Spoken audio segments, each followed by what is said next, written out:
welcome to Mock the Week. I'm Dara Breen. Joining me this week are Andy Parsons, Ava Vidal and Miles Jupp, Chris Addison, Hugh Dennis and Carl Donnelly.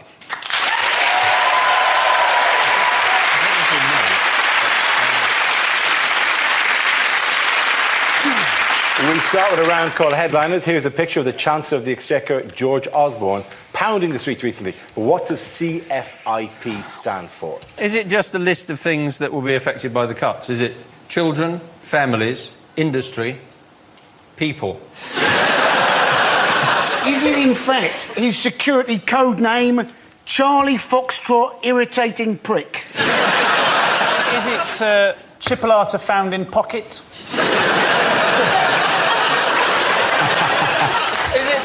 Is it a recipe that he's just thinking of cooking that night? Is it caviar and fig-infused partridge? Is it cops find iPhone pervert? I reckon it must be a clever fellow in plimsolls. Is it just pointing out what he's going through, which everyone goes through when they jog, which is clammy forehead, itchy privates? Is it all part of his health regime? Is it Chancellor's finger inspects prostate? Hey, all men over a certain age should have their prostate checked. That's just something we at Mock the Week support.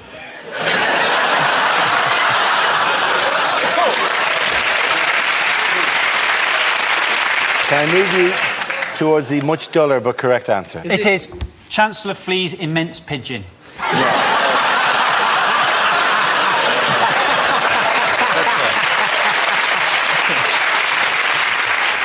It's more dull than that story. OK. Yeah. It is Chancellor faces increased pressure. It's close enough. That'll do fine. Well done. Thank you very much. Cheers.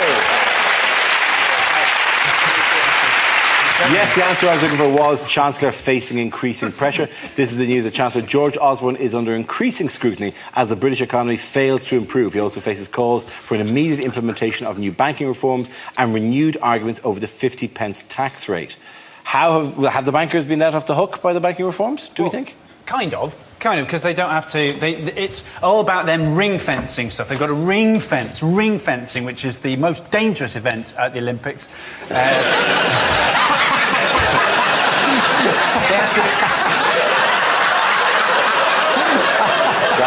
I am totally representing Britain.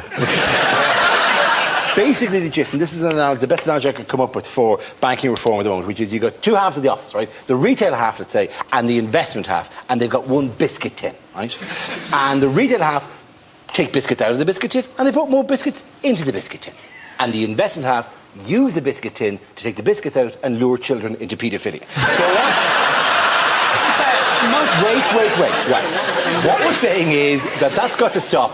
And in 8 years' time, you have to buy your own biscuits. That is essentially banking reform. 8 years is too long for banking reform in it. I say let them do it in 2 years, and for every day they go over that, for every account they have, charge them a tenner and send them a letter. The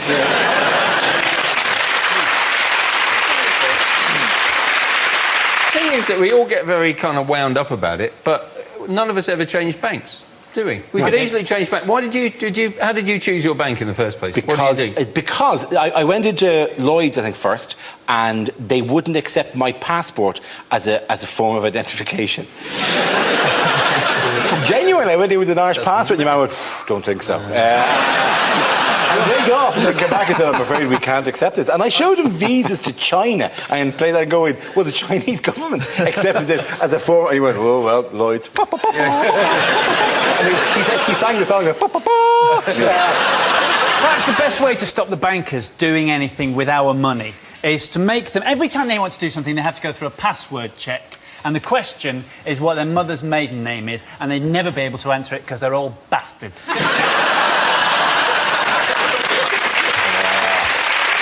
It's amazing how many people in Britain's password is actually the word password. That is how stupid a lot of people in Britain are. So if you ever want to crack a code, try password as the first one. Why would anybody have the password? I mean, that's just stupid. Mine is 6791.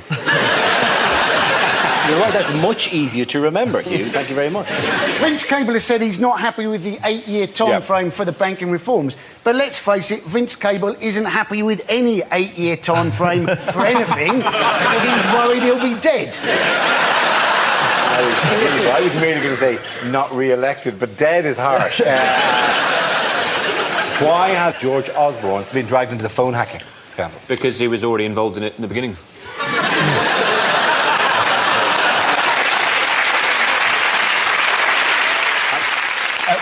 He was formerly friends with someone who ran a prostitution distribution business.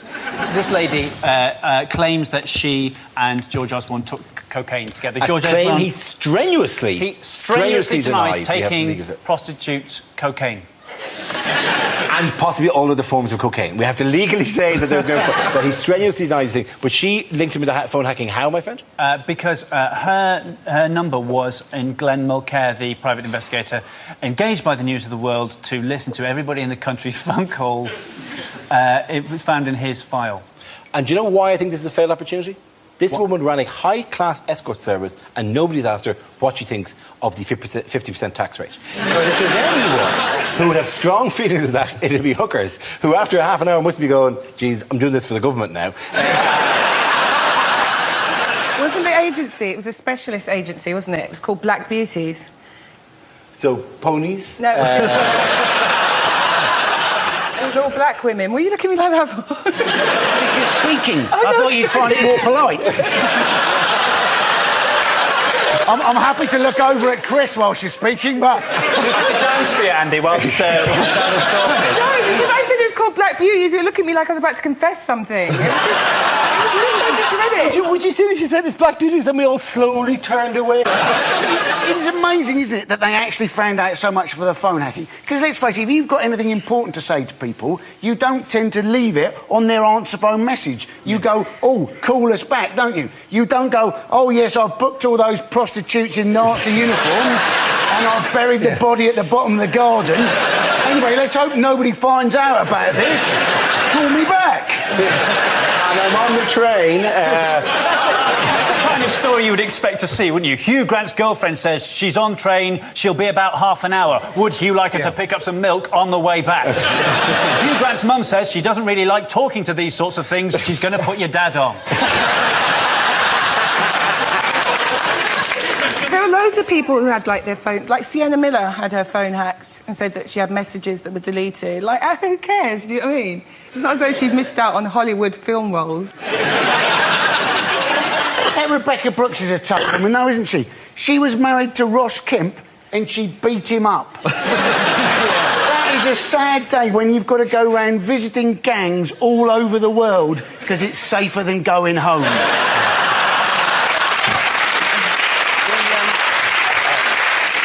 Well, there was another one, wasn't there, phone hacking this week? There was, which was David Blunkett, yeah. wasn't it? And do you know how they know it was David Blunkett? Because when the phone's answered, there's a dog saying, Dave, it's for you, mate. Surely he's one of the only ones you didn't need to sort of hack. You could just sneak up and just stand next to him.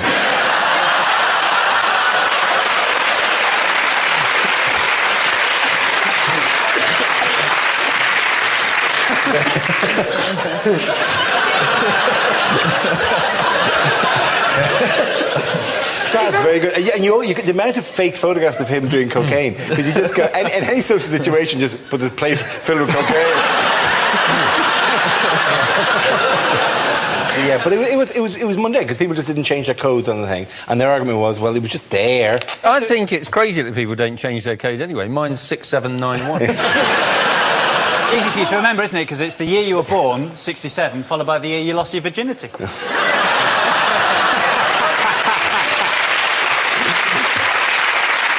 Well, I'm pleased about that because you've made me slightly younger than I actually am.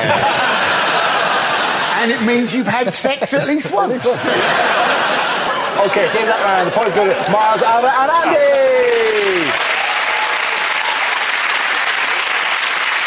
Now we play a round called David Williams Swims Through Muck. This game involves Alba, Carl and Miles, so if you could make your way to the performance area, please. This round is a stand-up challenge. I launch a wheel of news, and whoever chooses to stop, one of our performers must step forward and talk about that subject. The winner is whoever I think is the funniest. OK, here we go. The first subject is... kids. Who wants to come in on that? Ava. What kids want to wear these days is kind of shocking and scary. As a parent of a teenage daughter, I have to always be vigilant. And my daughter was trying to sneak out one day and she had this long coat on. It was done all the way up to the top. And women, we know what that means, right? The ones laughing are slags, because essentially what that means is, it means you're going out half naked, you don't want your mum to see your outfit. So I went, hold it, lady, open the coat. And she opened it. I went, there's no way in hell you're leaving my house dressed like that, because she'd squeezed herself into this lycra mini dress and it was all cleavagey and it had cut-out bits down the side. I was like, did I say you could borrow that?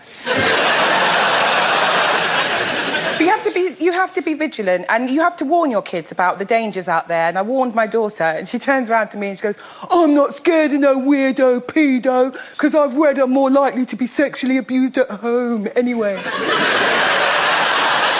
Which is ridiculous, because for a start, I don't find that girl attractive at all. Thank you,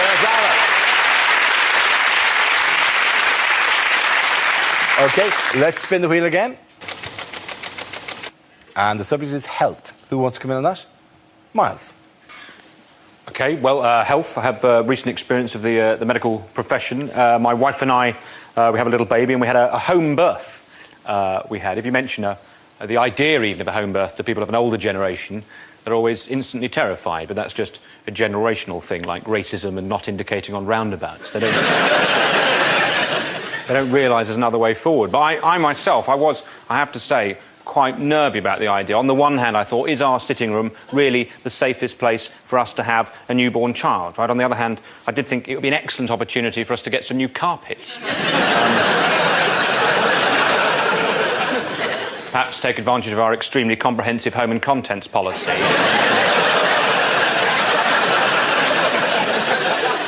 I waited till the head was showing. You've got to be sensitive. And then I tiptoed into the next room and got straight onto the phone to our insurance people. I was excited. I mean, I was giving all the measurements. I'd done them months ago. But they were, a lot of questions. They asked a lot of questions, the insurance people. They wanted to know why my wife had attempted to give birth in every room in the house. Thank you very much. OK, that leaves us with Carl. Let's see what you've been out with. Let's spin the wheel. The subject is marriage. Away you go. Right, I recently got married, and it's actually all right. People moan about it. I think it's quite good. The only downside I've found is I now get extra guilty when I mess up, which I didn't know about. But I learnt this in a baptism of fire when 2 weeks after we got married, I accidentally punched my wife in the face. It sounds worse than it is. I'm not making light of domestic violence. She went to make me a cup of tea, right? Normal sort of stuff. It was her round, right? And I was sitting in the front room watching TV, and I had a fight with a fly. Do you know when a fly is getting around your head and you can't get it? That happened for 5 minutes. She then came back with the teas, and it disappeared. So I thought, I'm not going to tell her. Let's just get on and drink these teas, right? Where you give it like 5 minutes to cool, average tea cooling time, right? These teas are ready to go. She leans for her first sip, but I don't see that, because half a second before she leans, I spot that fly again.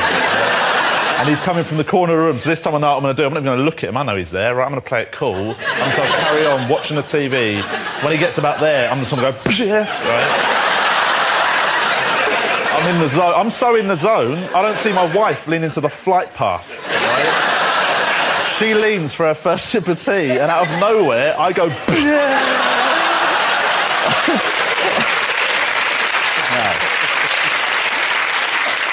I punch her clean on the cheek, right? It's clean as she goes flying onto the sofa. What must I look like to her? We've been married 2 weeks. Right? She's made me a lovely cup of tea, and it looks like I've just punched her in the chops. Right? She's crying on the sofa. I started crying. I've just punched my new wife. And it took me like 5 minutes to calm her down and explain about the fly. And to this day, I just can't believe she bought it.